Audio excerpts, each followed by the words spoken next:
React react react react, ऐसा क्या है रिएक्ट में? सचिन क्या है सचिन में।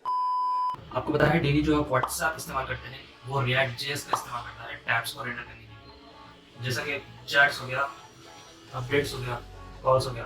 तो ये रिएक्ट का इस्तेमाल करके अपने टैब्स को रेंडर करवाता है। यही नहीं, इंस्टाग्राम और फेसबुक भी रिएक्ट का इस्तेमाल करते हैं। आने वाले टाइम में इसकी डिमांड बहुत ज़्यादा बढ़ने वाली है, क्योंकि यूज़र नहीं चाहता कि उसकी ऐप में लोडिंग हो, बफर हो और उसे इंतजार करना पड़े।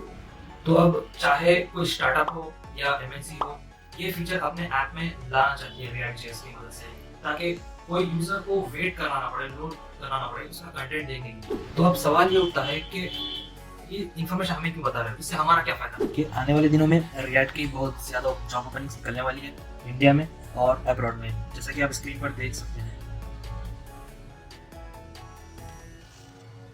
फाइनली सवाल ये उठता है, मैं फिनांस कॉमर्स बैकग्राउंड का हूँ या मैं सिविल इलेक्ट्रिकल बैकग्राउंड का हूँ, तो क्या मैं टर्मिनोलॉजी या टेक्नोलॉजी समझ पाऊंगा? क्या मैं कोडिंग कर पाऊंगा? क्या मैं वेब एप्स बना पाऊंगा? देखिए, वेब ऐप बनाना ऐसा है कि आपको चीज़ों में डिफरेंशिएट करना आना चाहिए। आपको ये चीज़ें कैसे काम करती हैं, इसका फंक्शनलिटी क्या है, आपको ये समझना ज़रूरी है। जैसा कि अगर आप सिविल बैकग्राउंड से हैं, तो आपको पता ही होगा कि कंक्रीट बनाने के लिए कितना पानी इस्तेमाल होता है, कितना सीमेंट इस्तेमाल होता है, कितना रेती और कितना कंकर इसमें इस्तेमाल होता है, और उसकी यूनिट्स क्या क्या है और कितनी मात्रा में देना चाहिए।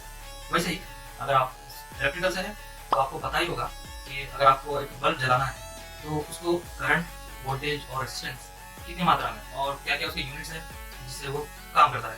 तो इसी तरह आपको वेब एप्स बनाना है जिसमें आपको HTML, CSS, जावास्क्रिप्ट को डिफरेंशिएट करना आना चाहिए।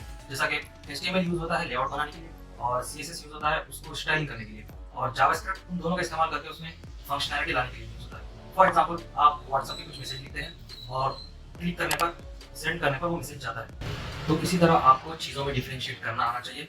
अगर आप इतना समझ पाते हैं तो यू आर वेलकम, आप कोडिंग सीख सकते हैं और आपको समझने में भी। आने वाली वीडियोस में मैं आपको बताऊंगा स्टेप बाय स्टेप प्रोसेस के कोडिंग आप कैसे सीख सकते हैं और कहाँ पर आप अप्लाई कर सकते हैं और रिज्यूम का कैसा बनाना चाहिए। तो स्टे ट्यून्ड और keep watching and keep connected.